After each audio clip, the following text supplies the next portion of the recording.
Bonjour, bonsoir les TikTokers, YouTubeurs et autres Facebookers. Je vais vous témoigner aujourd'hui d'une personne qui m'a appelé. Alors il y en a eu deux, trois là, cette semaine, voire un peu plus, qui m'appellent pour des gens qui sont usés, qui ne vont plus bien dans leur vie parce qu'ils subissent des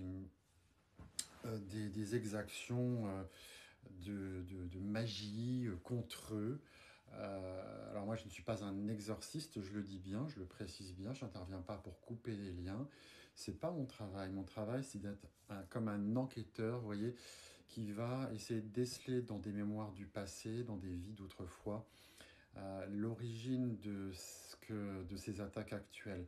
Donc je vous donne l'exemple d'une personne qui est très embêtée depuis des années, mais qui, oui, travaille dans l'énergétique, qui n'est pas surprise par entendre des voix, qui entend, et puis qui entend ces attaques contre elle, et puis qui la pollue vraiment tous les jours.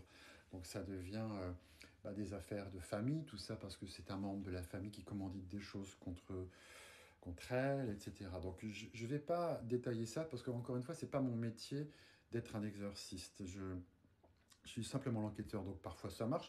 Donc dans les 15 minutes, j'entends et je vois tout de suite finalement, alors on me montre, hein, alors qui me montre mes guides, la lumière, qui me montre que son origine, c'est dans une vie où elle a été elle-même une femme qui était médium, prêtresse. Alors moi j'appelle ça plutôt des chamans parce que c'est plutôt en Amérique centrale. Et on me dit, pas dans les 15 minutes, mais plus quand elle m'a appelé, que oui, ça se passe autant des peuples mayas, vous voyez. Donc en fait, bon, voilà, c'est bien une femme qui a des dons et des talents, c'est-à-dire que l'identité de son âme, c'est déjà une guérisseuse, vous voyez. Alors beaucoup de guérisseurs comme ça sont bien arrêtés, emmerdés par des attaques tout à fait contemporaines dans leur vie, mais je vous le dis, il peut y avoir un lien avec le passé où vous, eh bien, vous avez fait des choses qui sont pas belles à voir. Donc, à un moment donné, je dis aux gens, prenez votre responsabilité, ne subissez plus. Moi, déjà, il vaut mieux être dans l'hypothèse de savoir que si j'ai des attaques, bah, c'est pas par hasard. Il y a vraiment quelque chose qui, dans mon âme, vous voyez, vient de loin, et où moi, j'ai fait les mêmes choses. Donc déjà, vous serez plus victime, vous serez l'acteur de votre vie. Je préfère travailler avec des gens comme ça, vous voyez. Donc ça, ça peut plaire comme déplaire. Alors pour les gens à qui ça plaît et l'hypothèse de ce discours que je tiens vibre, eh bien on travaille. Donc cette femme me dit, ok, je prends une séance avec vous, on verra bien où ça m'amène. Donc tout de suite, ça m'a amené dans un conclave Maya. On l'appelle un conclave parce que c'est le terme qu'on me dit et je vois que c'est vraiment la fin ou une chute d'une civilisation. Enfin, les Mayas tremblent vraiment sur leur base. Alors je vois que l'organisation de la civilisation est très organisée. Il y a des médecins chamans, il y a ce que j'appellerais des économistes, il y a des politiques et puis je ne sais plus quoi. Je dis, il y a un collège guerrier, vous en faites partie.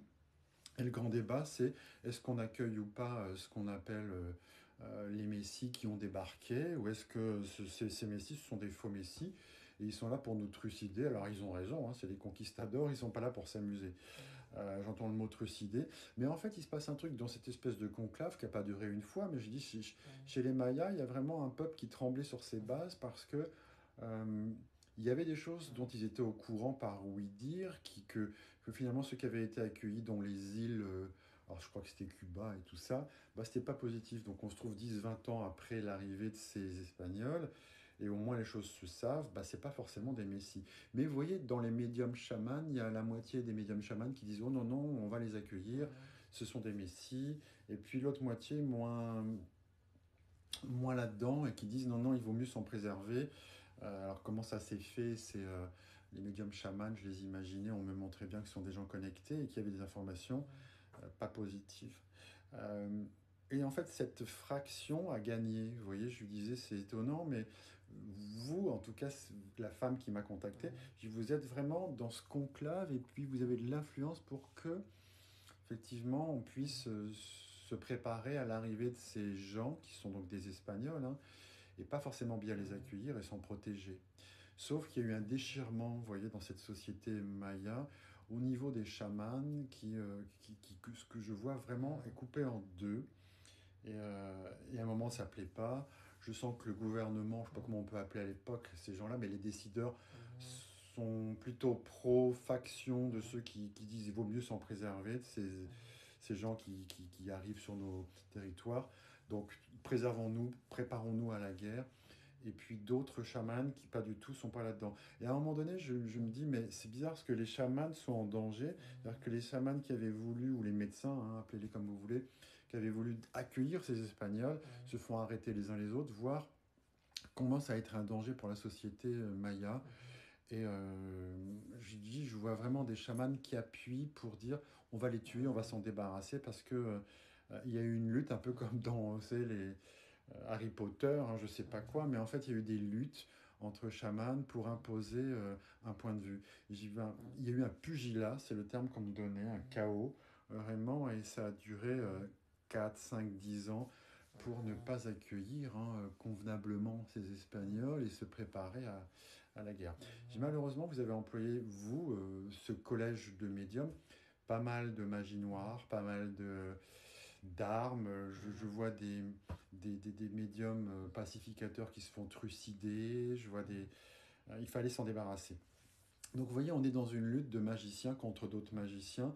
Je dis, ben, on ne l'emporte pas au paradis parce que finalement, ces chamans qui ont été trucidés ont pris à un moment donné, ben, quand ils sont passés de l'autre côté, je voyais ouais, l'énergie de leur âme décider à ce que ça ne s'arrête pas là, mais qu'au contraire, ça continue de l'autre côté et que, vous voyez, ils n'allaient pas se laisser faire.